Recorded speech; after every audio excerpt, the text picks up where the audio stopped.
नमस्कार दोस्तों, मैं Ashish Mishra am online classes से आपके बीच में उपस्थित हूँ। हिंदी का एक महत्वपूर्ण वीडियो लेकर के आपको हिंदी के चुनिंदा प्रश्नों को लेकर के आपके सामने उपस्थित हुआ हूँ।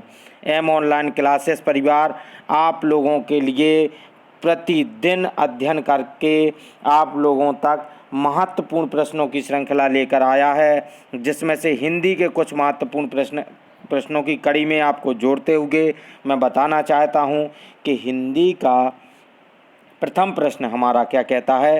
हिंदी किस परिवार की भाषा है?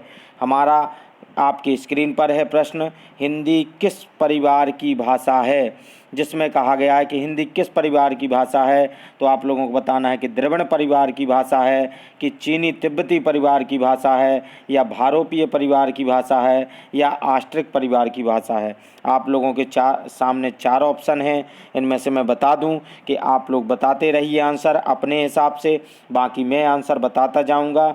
चलिए, हमारा पहले क्वेश्चन का आंसर हिंदी किस परिवार की भाषा है, तो आपको बता दूं हिंदी भारोपीय परिवार की भाषा है।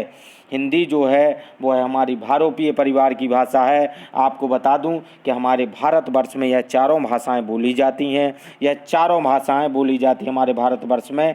आप पाएंगे कि चारों भाषाएं बोली जाती हैं, परंतु भारोपीय का परिवार जो है वह सबसे विस्तृत है, जिसका यदि प्रतिशत में आकलन किया जाए, पर औसत में आकलन किया जाए परसेंटेज में, तो 73% लोग भारोपीय भाषा बोलने वाले हैं और द्रविड़ भाषा को बोलने वाले लोग 25% हैं और आस्ट्रिक भाषा को बोलने वाले लोग 1.3% हैं। इसी तरीके से चीनी तिब्बती भाषा को बोलने वाले लोगों की संख्या 0.7% है।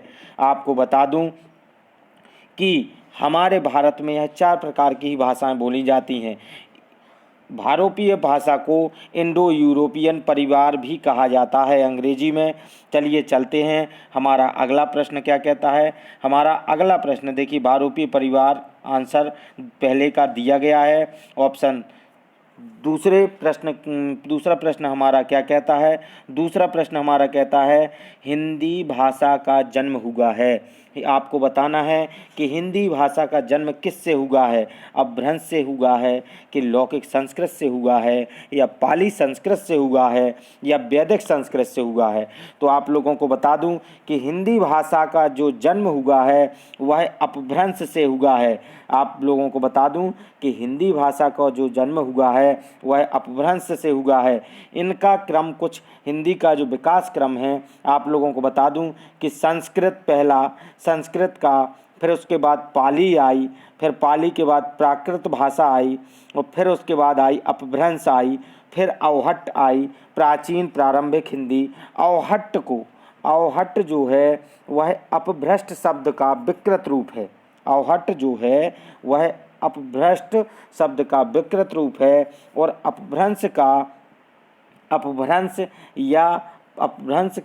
इसे अपभ्रंश या परिवर्ती अपभ्रंश कह सकते हैं आप लोग। दोस्तों, आप लोगों को जानकारी दे दी है। चलिए चलते हैं, हमारा आंसर देखिए अपभ्रंश दिया गया है हमारे ऑप्शन का जो आंसर है। अगला प्रश्न हमारा क्या कहता है। अगला प्रश्न हमारा 30 नंबर का कहता है कि कौन सी भाषा देवनागरी लिपि में लिखी जाती है। तो आप लोगों को बता दूं कि कौन सी भाषा हमारी देवनागरी लिपि में लिखी जाती है।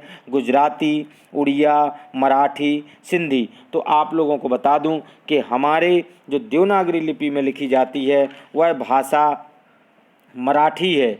मराठी को देवनागरी लिपि में लिखा जाता है। इसके पश्चात देखते हैं कि देवनागरी, आपको एक और जानकारी दे दूं, देवनागरी लिपि को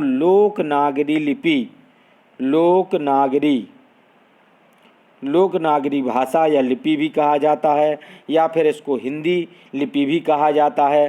चलिए चलते हैं हमारे अगले प्रश्न की ओर। अगला प्रश्न हमारा क्या कहता है, देखिए इसका आंसर मराठी है, सही है, जो कि हमारे ऑप्शन में दिए गए आंसर सभी प्रकार के आप लोगों को जिस तरह के से प्रतियोगी परीक्षाओं में देखने को मिलेंगे, उसी तरीके से आपको हम प्रश्नों की श्रृंखला को बढ़ते हुए जाएंगे। चलते हैं, हमारा अगला प्रश्न आपके सामने है। वह बोली अथवा भाषा हिंदी के अंतर्गत नहीं आती है, वह कौन सी है? कन्नौजी है कि बांगरू है कि अवधी है या तेलुगु है? तो आप लोगों को बता दूं कि इसके लिए आंसर हमारा तेलुगु आता है।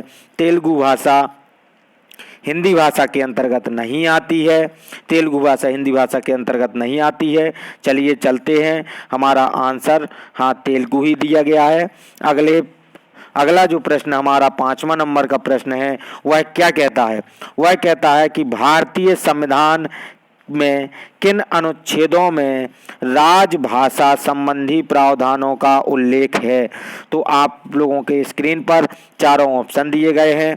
देखिए 343 से 351 तक कौन से अनुच्छेद के अंतर्गत राजभाषा आती है, यह आंसर बताना है हमें। 343 से 351 तक या 434 से 315 तक या 434 से 135 तक या 334 से 153 तक। चलिए इसका आंसर मैं बता देता हूं आपको। जो हमारा पहला आंसर है 343 से 351 तक हमारी राजभाषा के बारे में उल्लेख किया गया है।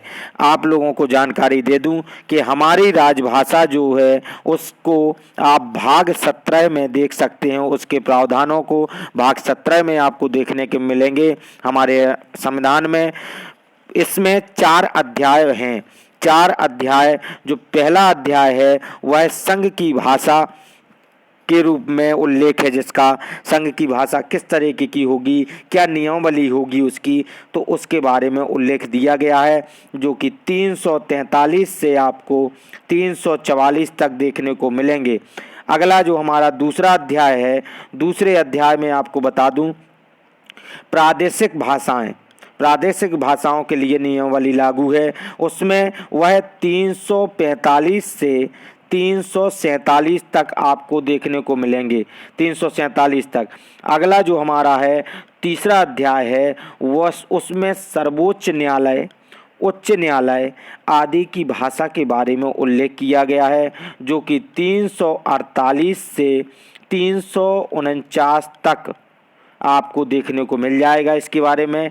अगला जो हमारा चौथा अध्याय है, चौथे अध्याय में विशेष निर्देश दिए गए हैं, जो कि 350 से 351 के बीच में आपको देखने को मिलेंगे। दोस्तों आप लोगों को जानकारी दे रहा हूं क्योंकि ये जो हमारी सुपर 30 की क्लास है, इसमें आपको सुपर 30 के साथ में कई प्रश्न देखने को मिलेंगे, जो कि आप लोगों के लिए लाभदायक होंगे, क्योंकि ऐसे तरीके के प्रश्न पूछे जा सकते हैं। क्योंकि यह सुपर 30 का मतलब ये नहीं है कि आप लोग 30 क्वेश्चन तक ही सीमित रहेंगे।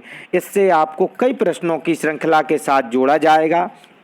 दोस्तों आप लोगों को बता दूं, हमारा 6वां प्रश्न भारतीय संविधान की 8वीं अनुसूची में शामिल भाषाओं की संख्या है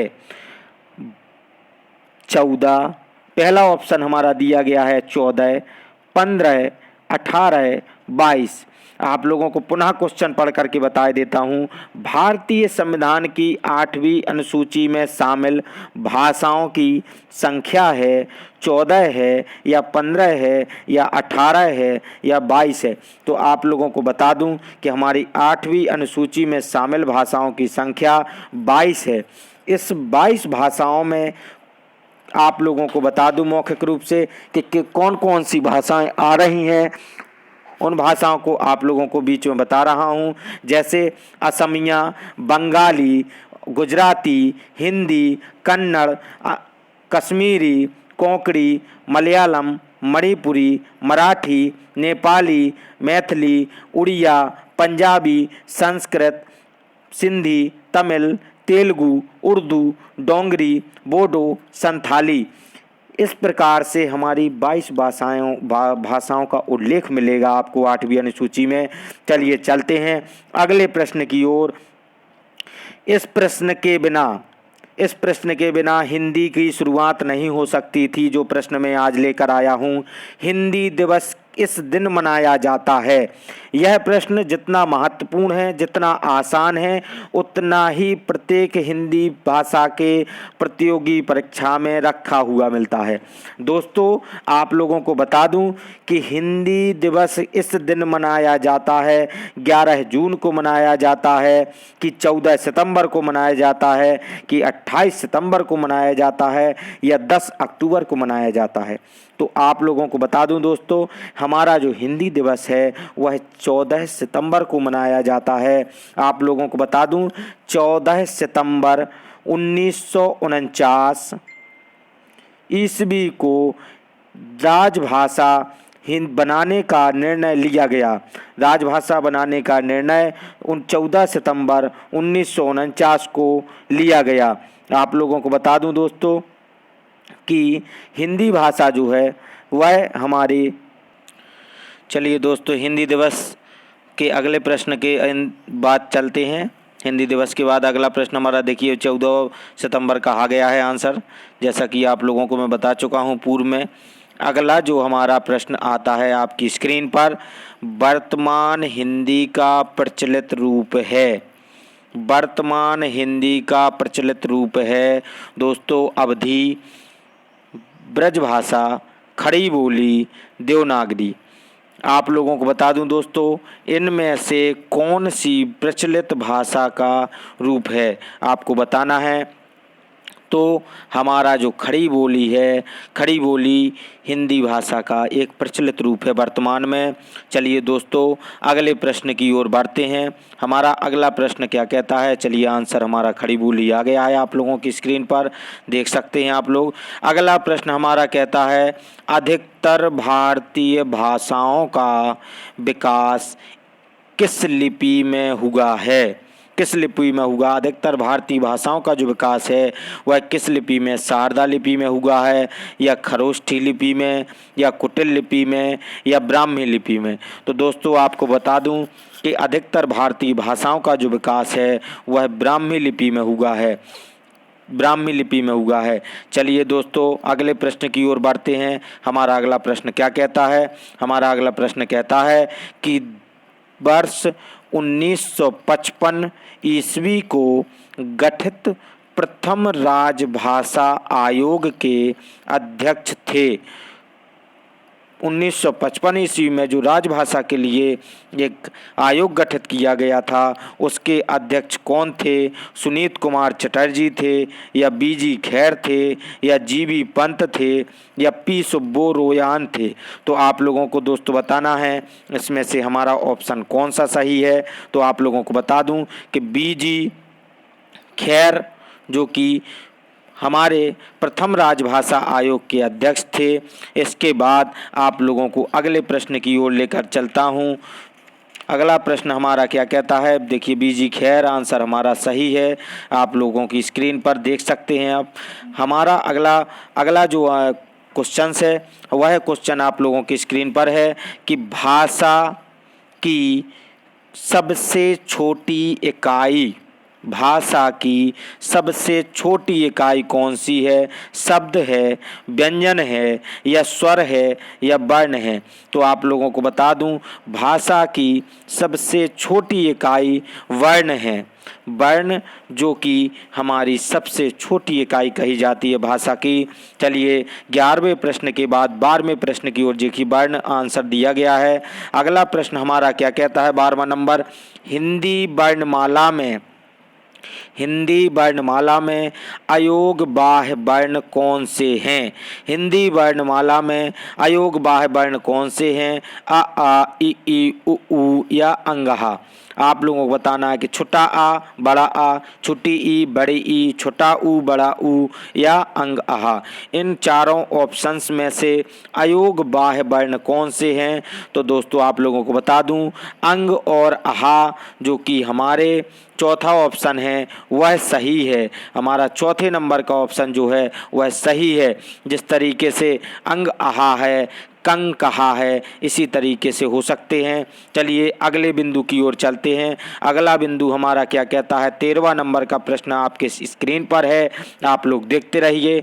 आपके स्क्रीन पर क्या कहा जा रहा है, किस शब्द को द्वित्व व्यंजन है, किस शब्द में द्वित्व व्यंजन है, आप लोगों को बताना है कि पुनः में द्वित्व व्यंजन है, या इलाहाबाद में द्वित्व व्यंजन है, या दिल्ली में द्वित्व व्यंजन है, या उत्साह में द्वित्व व्यंजन है। तो द्वित्व व्यंजन को आप लोगों को बताने के लिए कुछ महत्वपूर्ण बात बता दूं। द्वित्व व्यंजन हमारा जो आंसर है, इसमें आंसर दिल्ली सही है।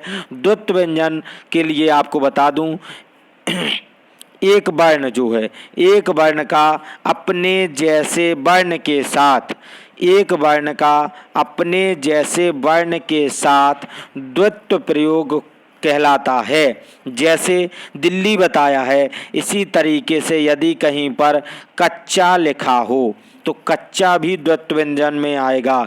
यदि पक्का लिखा हो तो पक्का भी द्वित्व व्यंजन में आएगा। दोस्तों आप लोगों को बता दूं, गप लिखा हो तो गप भी हमारा द्वित्व व्यंजन में आएगा। सच्चा, सज्जन, ऐसे तरीके से जितने भी द्वित्व व्यंजन हैं वह इसी तरीके से होंगे। जैसे सज्जन हुआ, सच्चा हुआ, तो यह द्वित्व व्यंजन के अंतर्गत आएंगे। दोस्तों आप लोगों को बता दूं कि इसके लिए एक नियम भी लागू है।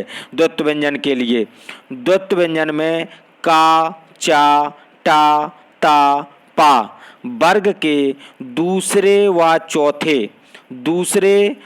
चौथे, आपको बता दूं कि दूसरे व चौथे, आप लोगों को बता रहा हूं कि द्वित्व व्यंजन के लिए भी नियम लागू है।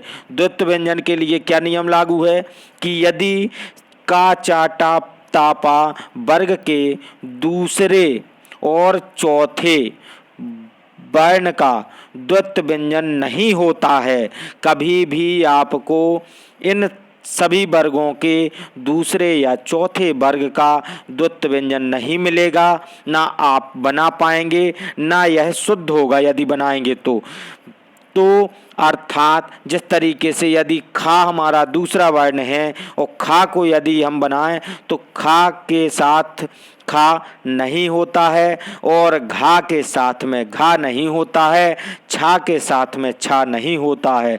आप लोग यदि मक्खी लिखते हैं तो मक्खी को यदि कई लोग ऐसा लिख देते हैं कि खा का प्रयोग कर देते हैं बीच में और लिख देते हैं, तो वह अशुद्ध है। मक्खी लिखने के लिए हमें मक्खी को माँ आधा का बड़ी खी लिखना ही पड़ेगा। यही जो आंसर हमारा सही है, नियम के अनुसार मक्खी शब्द ऐसा ही लिखा जाएगा। दोस्तों आप लोगों को अगले प्रश्न की ओर लेकर चलते हैं। हमारा अगला प्रश्न क्या कहता है, हिंदी में मूलतः वर्णों की संख्या कितनी है? हिंदी में मूलतः वर्णों की संख्या कितनी है? यह प्रश्न अधिकतर परीक्षाओं में आता है और बच्चों को भ्रमित करता है। दोस्तों आप लोग भ्रमित ना होएं, इसमें सीधा सीधा आंसर है 50। उसने कहा है कि हिंदी भाषा में मूलतः वर्णों की संख्या कितनी है? 50 है, 51 है, 52 है या 53 है।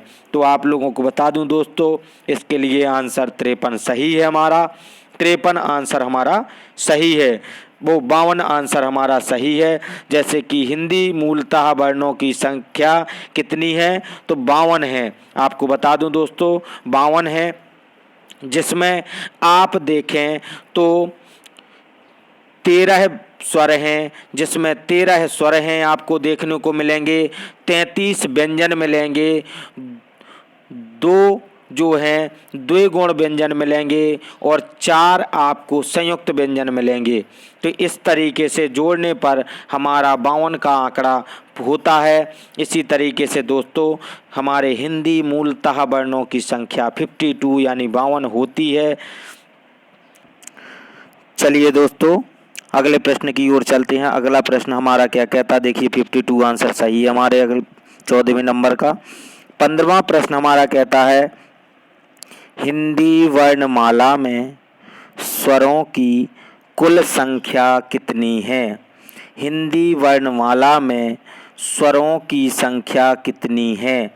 10 है, 11 है, 12 है, 13 है। हिंदी वर्णमाला में स्वरों की कुल संख्या बतानी है दोस्तों। तो आपको बता दूं, कुल संख्या अगर कही जाए तो 13 है। कुल संख्या यदि कही जाए हिंदी वर्णमाला में स्वरों की तो 13 होगी। यदि दोस्तों आपको बता दूं, यदि कहा जाए कि हिंदी वर्णमाला में स्वरों की संख्या पूछा जाए, केवल स्वरों की संख्या, अगर इसमें तो आंसर हमारा 13 ही आएगा। लेकिन अगर उसने हमसे कुल संख्या ना लिख करके केवल लिख दिया कि स्वरों की संख्या बताइए, तो आप वहां पर आंसर 11 लगाएंगे। यह हमारी प्रतियोगी परीक्षाओं की पुस्तकों में भी आपको कई जगह पर देखने को मिलेगा, जिसका आंसर 11 भी सही है। आप लोगों को प्रश्न की भाषा को देखते हुए उत्तर को देना है दोस्तों, क्योंकि जो वह परीक्षा ले रहा है एग्जामिनर, वह आपके मस्तिष्क के ताकत को, स्मार्टनेस को देखना चाहता है कि आप कितना अच्छे तरीके से पढ़ना जानते हैं। इसी तरीके से वह आंसर आपसे पुट आउट करेगा। चलिए अगले प्रश्न की ओर चलते हैं। हमारा अगला प्रश्न 16वें नंबर का, देखिए इसमें 13 आंसर है। अगला प्रश्न हमारा क्या कहता है? हिंदी वर्णमाला में व्यंजनों की संख्या है। हिंदी वर्णमाला में व्यंजनों की संख्या है 32 है, 34 है, 33 यानी 33 है या 36 है। तो आप लोगों को बता दूं, हिंदी वर्णमाला में व्यंजनों की संख्या 33 कही गई है, 33 होती है। चलिए अगले प्रश्न की ओर चलते हैं। हमारा अगला प्रश्न क्या कहता है? निम्न में से कौन सा पश्च स्वर है? आप लोगों को बताना है दोस्तों। हमारा हिंदी सुपर 30 चल रहा है, आप लोग इसमें बने रहिए। यह इतने महत्वपूर्ण प्रश्न हैं कि प्रतियोगी परीक्षाओं में या तो आते हैं या फिर आने वाले हैं। आप लोगों को आज की श्रृंखला से मैं वादा कर सकता हूं कि 3 से 4 से 5 प्रश्न तक लिखे मिल जाएंगे, आप लोगों को रखे मिल जाएंगे। ऐसे महत्वपूर्ण प्रश्न जो आपको चैप्टर वाइज दे रहा हूं, बिल्कुल तरीके से देख लेना। हिंदी भाषा वाले पेपर हों या किसी प्रतियोगी परीक्षा के पेपर हों, आपको सभी में लाभदायक होंगे। चलिए चलते, हमारा अगला प्रश्न क्या कहता है? निम्न में से कौन सा पश्च स्वर है? आ, ई, जा, ढा। पश्च स्वर कौन सा है? तो आप लोगों को बता दूं कि बड़ा आ जो है वह पश्च स्वर है। हमारा बड़ा आ जो है वह पश्च स्वर है। चलिए चलते हैं अगले प्रश्न की ओर। हमारा अगला प्रश्न क्या कहता है? देखिए इसमें बड़ा आंसर सही है दिया है जो हमने बताया है। अगला बिंदु हमारा आता है 18वां नंबर। 18वें नंबर में कहा गया है या, रा, ला, वा किस वर्ग के व्यंजन हैं? तालव्य के, ऊष्म के, अंतस्थ के, ओष्ठ के। आप लोगों को बता दूं कि किस वर्ग के व्यंजन हैं। आप लोगों को बता दूं, या, रा, ला, वा तालव्य वर्ग के व्यंजन हैं। तालव्य भी लिखा आ सकता है, वो या, रा, ला, वा, माफ़ी चाहता हूँ, या, रा, ला, वा जो है वह हमारे अंतस्थ वर्ग के व्यंजन हैं। अंतस्थ वर्ग के व्यंजन हैं या, रा, ला, वा। अगले बिंदु की ओर चलते हैं। हमारा अगला प्रश्न आप लोगों की स्क्रीन पर है। हमारा अगला प्रश्न है कि घा का उच्चारण स्थान, थोड़ा इसमें डिस्टरबेंस हो गया है, ऑप्शन देने में नीचे मिल जाएंगे आप लोगों को। घा का उच्चारण स्थान कौन सा है? तो प्रथम ऑप्शन हमारा यहाँ मूर्धा दिया गया है। दूसरा ऑप्शन हम देखते हैं कंठ, तालु, कंठ, तालु या दंत। उसने पूछा है कि घा का उच्चारण स्थान कौन सा है? घा का उच्चारण स्थान दोस्तों आप लोगों को बता दूं कि कंठ से घा बोला जाता है, तो वह घा, घा, घा बोलेंगे तो कंठ से आवाज आती है। और कंठ से और भी शब्द जो बोले जाते हैं उनके बारे में आपको जानकारी दे दूं कि कंठ से का वर्ग आपको पता ही है, का हुआ, खा, गा, घा, अंगा और इसके अलावा भी छोटा आ, बड़ा आ, आहा और हा ये वर्ण भी बोले जाते हैं। आप लोग देखते रहिए, आप लोगों को जानकारी एक प्रश्न के साथ में कई प्रश्नों को जोड़ करके दे रहा हूँ। ऐसे भी प्रश्न आ सकते हैं कि हा को कहाँ से बोला जाता है, का उच्चारण स्थान कौन सा है, मूर्धा है, कंठ है, तालु है, दंत है, तो हमें उसमें भी आंसर कंठ ही लगाना है। दोस्तों, आप लोगों के बीच में हम अपने तरफ से पूरा प्रयास कर रहे हैं, क्योंकि हमारा लक्ष्य है प्रत्येक घर में सरकारी नौकरी, प्रत्येक घर में, प्रत्येक परिवार में सरकारी नौकरी हमारा लक्ष्य है। आप लोग हमारे चैनल को देखते रहिए, पूरे वीडियोज देखिए, उसमें आपको चाहे किसी न किसी स्थान पर वह आपके प्रतियोगी परीक्षाओं के प्रश्न ही मिलेंगे और आप लोगों को सटीक विश्लेषण के बाद विशेषज्ञों की टीम का मनन करने के पश्चात ही आपके सामने प्रश्न प्रस्तुत किए जाते हैं, ना कि यह प्रश्न केवल एक माध्यम से प्रस्तुत किए जाते हैं। इनके लिए कई पुस्तकों का प्रयोग करके आप लोगों तक महत्वपूर्ण प्रश्न पहुंचाए जा रहे हैं।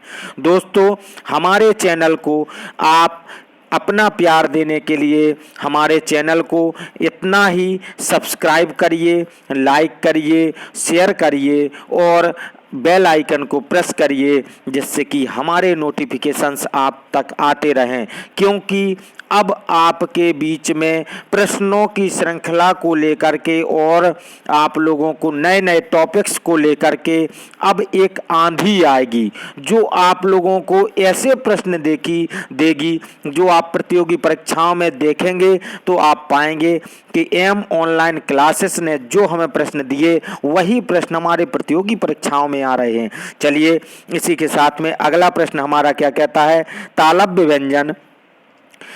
व्यंजन में कौन सा वर्ग है? चा छा जा झा, टा ठा डाढ़ा, ता था दाधा, पा फा बाभा। इसमें आप तालव्य भी कह सकते हैं इसको और तालु भी कह सकते हैं। इसमें लिखा आ सकता है कि तालु व्यंजन कौन से हैं, तो तालव्य या तालु व्यंजन जो हैं वह हमारे चा छा जा झा हैं।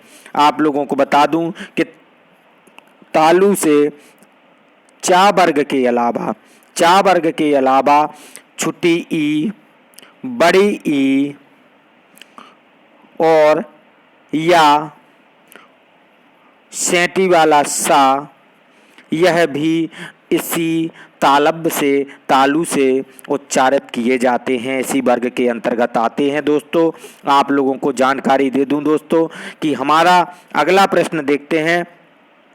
अगला प्रश्न हमारा क्या कहता है? अगला प्रश्न हमारा कहता है कि देखिए, उत्तर दिया गया चा छा जा झा। अब अगला प्रश्न हमारा कहता है कि का, गा, जा, फा किसकी ध्वनियां हैं?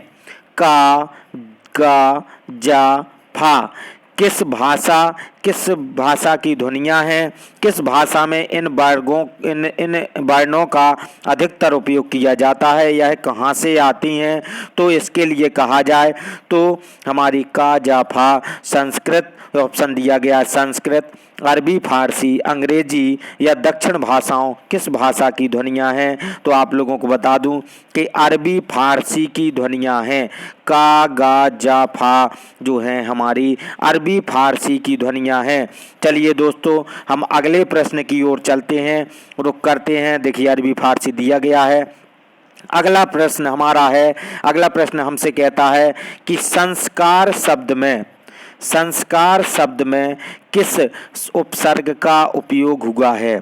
संस्कार शब्द में दोस्तों, संस्कार शब्द में किस उपसर्ग का उपयोग हुआ है?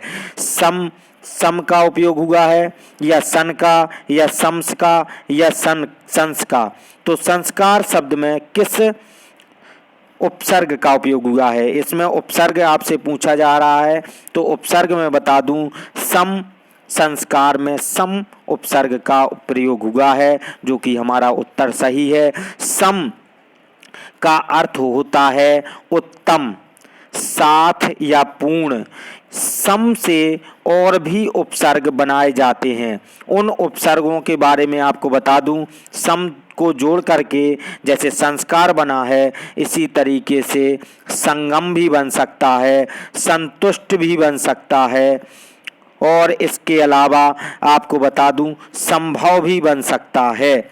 तो इसी तरीके से सम को लेकर के कई प्रकार के उपसर्ग बनाए जाते हैं। आपको प्रश्नों की श्रृंखला में लेकर चलता हूं।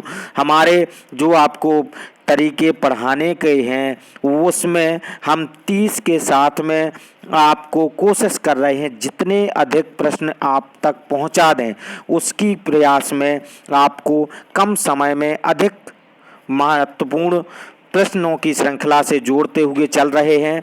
चलिए, हमारा अगला प्रश्न आपकी स्क्रीन पर है। हमारा अगला प्रश्न क्या कहता है?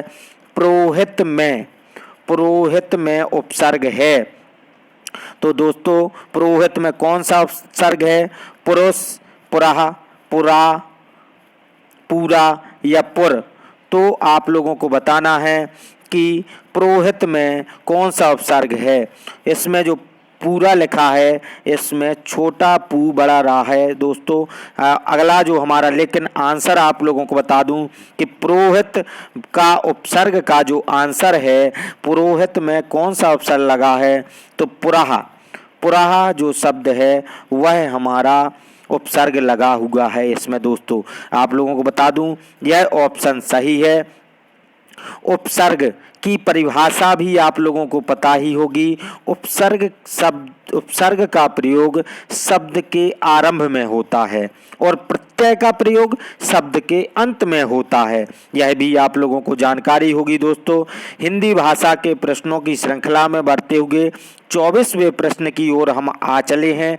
24वां प्रश्न हमारा कहता है, लेखक शब्द के अंत में कौन सा प्रत्यय लगा हुआ है? अब दोस्तों प्रत्यय की चर्चा हो रही है। प्रत्यय, कौन सा प्रत्यय लगा हुआ है दोस्तों? तो बताना है हमें कि कौन सा प्रत्यय लगा हुआ है। का प्रत्यय है या इक प्रत्यय है या आक प्रत्यय है या अक प्रत्यय है। तो दोस्तों आप लोगों को बता दूं कि लेखक शब्द के अंत में जो प्रत्यय लगा हुआ है वह अक प्रत्यय है। हमारे में अक प्रत्यय जो है, अक प्रत्यय का उपयोग हुआ है दोस्तों। आप लोगों को जानकारी दे दूं, जो मैंने बता चुका हूं कि प्रत्यय का प्रयोग पीछे किया जाता है और उपसर्ग का प्रयोग आगे किया जाता है। हमारा अगला प्रश्न आप लोगों की स्क्रीन पर है। अगला प्रश्न हमारा क्या कहता है? हिंदी में कृत प्रत्ययों की संख्या कितनी है? यह प्रश्न दोस्तों कई प्रतियोगी परीक्षाओं में रखा मिला है और हम भटक जाते हैं, इसलिए यह महत्वपूर्ण है। हिंदी में कृत प्रत्ययों की संख्या कितनी है? 28 है, 30 है, 40 है, 50 है। तो आप लोगों को इसकी जानकारी देनी है। यह आप लोगों के सामने उत्तर आता है। 28 जो है कृत प्रत्ययों की संख्या है। 28, जिनमें से कुछ प्रत्ययों को आपको बता देता हूं, जैसे अक हुआ या अन हुआ या अना, अनी, आ, आई, आन, ई, या आदि। इस तरीके के प्रत्यय जो हैं वो है कृत प्रत्यय के अंतर्गत आते हैं। जैसे अक से अभी मैं बता चुका हूं पूर्व में कि लेखक बना है अक प्रत्यय से। इस तरीके से अक प्रत्यय से पाठक, कारक आदि शब्द भी बनते हैं। चलिए दोस्तों अगले प्रश्न की ओर चलते हैं। हमारा अगला प्रश्न 26वां प्रश्न। देखिए 28वां आंसर हमारा जो सही है। अगला प्रश्न हमारा क्या कहता है? अगला प्रश्न हमारा, देखिए दोस्तों, आपको सिलेक्टेड प्रश्न मिलेंगे। सुपर 30 मतलब सुपर 30, इनमें से आपको प्रतियोगी परीक्षाओं में देख लेना रखे मिलेंगे 100%। कुछ ना कुछ प्रश्न आपको मिलेंगे जिसमें कहा गया है सुपर 30 में। अगला प्रश्न है तन मन धन। 26वां, तन मन धन में कौन सा समास है? अव्ययी भाव है, बहुब्रीहि है या द्विगु है या द्वंद्व है? तो आप लोगों के सामने अगला प्रश्न हमारा क्या कहता है कि तन मन धन में कौन सा समास है? तो आप लोगों को बता दूं कि तन मन धन में हमारा जो समास है वह द्वंद्व समास है। हमारे तन मन धन में द्वंद्व समास है। आप लोगों को बता दूं, द्वंद्व समास ऐसे शब्दों के साथ में आता है जहां पर द्वंद्व उत्पन्न हो कुछ, लेकिन कई जगह पर हम ऐसी स्थितियां, सरल चीजें तो जानते हैं लेकिन तन मन धन नहीं सोचा था। ऐसे ही यदि आपको कहीं पर लिखा मिल जाए धक्का मुक्की, धक्का मुक्की, प्रश्न वह कर लेगा आपसे कि धक्का मुक्की में कौन सा द्वंद्व समास है, तो यहाँ पर भी द्वंद्व समास ही आएगा। दोस्तों, आप लोगों को एक प्रश्न के साथ में कई प्रश्नों को जोड़ने की कोशिश कर रहा हूँ, जिससे कि आप लोगों तक अधिक से अधिक जानकारी कम समय में उपस्थित हो। चलिए, अगला प्रश्न हमारा कहता है बहाव शब्द में प्रयुक्त प्रत्यय है। दोस्तों, बहाव शब्द में प्रयुक्त प्रत्यय है वह हाव, आव, आवा। दोस्तों, बहाव शब्द में आव प्रत्यय है। आप लोगों को बता दूं कि बहाव शब्द में आव प्रत्यय है। चलिए अगले प्रश्न की ओर चलते हैं। हमारा अगला प्रश्न क्या कहता है, 28वां नंबर हमारा अगला प्रश्न क्या कहता है। सुपर 30 में हम 28वें नंबर पर पहुंच गए हैं। दोस्तों, आप लोगों को बधाई हो, हम थर्ड पर पहुंच गए हैं, जिसमें कि हम आप अगला प्रश्न हमारा है अज्ञेय शब्द। अज्ञेय शब्द के लिए एक वाक्यांश है। अज्ञेय शब्द के लिए एक वाक्यांश है, वह क्या है? जिसे देखा ना जा सके, जिसे सुना ना जा सके, जिसे जाना ना जा सके, जिसे रोका ना जा सके। तो दोस्तों, आप लोगों को इसका आंसर सही देना है कि अज्ञेय शब्द के लिए एक वाक्यांश क्या है। एक वाक्यांश है, आप लोगों को बता दूं, वह जिसे जाना ना जा सके, जिसे जाना ना जा सके वह अज्ञेय है। अज्ञेय के लिए सबसे सटीक और सबसे सही शब्द वाक्यांश आपके सामने, जिसे जाना ना जा सके। अगले प्रश्न की ओर चलते हैं। दोस्तों, हमारा अगला प्रश्न क्या कहता है, 29वें नंबर का अगला प्रश्न, जिसे जाना ना जा सके। देखिए आंसर आपके सामने स्क्रीन पर दिया गया है। हमारा अगला प्रश्न का जो 29वें प्रश्न का हमारा ऑप्शंस हैं आपके सामने बता रहा हूं। वीर पुत्र को जन्म देने वाली स्त्री, वीर पुत्र को, दोस्तों वीर पुत्र को जन्म देने वाली स्त्री को क्या कहेंगे आप? वसुंधरा कहेंगे, माता कहेंगे, जननी कहेंगे। और आप लोगों के सामने चौथा ऑप्शन है वीर प्रसू कहेंगे, उसको क्या कहेंगे? तो दोस्तों, आपको बता दूं कि जो वीर पुत्र को जन्म देने वाली स्त्री है उसको वीर प्रसू कहा जाता है। वीर प्रसू कहा जाता है उसको। वह वीर को जन्म दे रही है, एक वीर को, तो वीर प्रसू कहा जाता है। दोस्तों, आप लोगों के बीच में हमारा लास्ट प्रश्न आता है। हमारा लास्ट प्रश्न क्या कहता है आप लोगों के बीच में? हमारा लास्ट प्रश्न कहता है किसी संस्था के 25 वर्ष पूरे होने पर, किसी संस्था के 25 वर्ष पूरे होने पर होने वाले उत्सव के लिए शब्द है। 25 वर्ष किसी संस्था को हो जाएं तो उसके लिए जो उत्सव मनाया जाता है उसके लिए एक शब्द बताना है आपको। दोस्तों, तो उसके लिए उसने पूछा है कि हीरक जयंती कहेंगे, आपकी रजत जयंती कहेंगे उसको, कि आप उसको शताब्दी कहेंगे या स्वर्ण जयंती कहेंगे। तो दोस्तों, आपको बता दूं, इसके लिए सबसे सटीक और सही आंसर है रजत जयंती। रजत जयंती कहेंगे इसको। दोस्तों, आप लोगों को जानकारी दे दूं दोस्तों, इस अध्याय से हिंदी के प्रश्न परीक्षा में इससे बाहर नहीं आएंगे। ध्यान से पढ़ें और ध्यान से पूरे वीडियो को देखें, जिससे कि आप लोगों का लाभ हो और हम लोगों की मेहनत सफल हो, जिससे कि हमारा चैनल आपके लक्ष्य तक पहुंचाने में सहयोग प्रदान कर रहा है। उसमें गौरवान्वित महसूस करें। जो हमारा लक्ष्य है, प्रत्येक घर परिवार में सरकारी नौकरी, प्रत्येक घर परिवार की मूलभूत आवश्यकता है सरकारी नौकरी। दोस्तों, आप लोग हमारे साथ बने रहिए, हमारे चैनल को सब्सक्राइब करिए, लाइक करिए, शेयर करिए और बेल आइकन को प्रेस करिए, जिससे कि दोस्तों आप हमारे बीच में रहेंगे तो हम आपका भी सहयोग कर पाएंगे। धन्यवाद भाइयों बहनों, मैं आशा करता हूं कि आपको हमारा वीडियो पसंद आया होगा और YouTube चैनल हमारे को सब्सक्राइब करिए, लाइक करिए, शेयर करिए। वह एम ऑनलाइन क्लासेस आप लोगों के लिए तत्पर है और हमेशा रहेगा। धन्यवाद।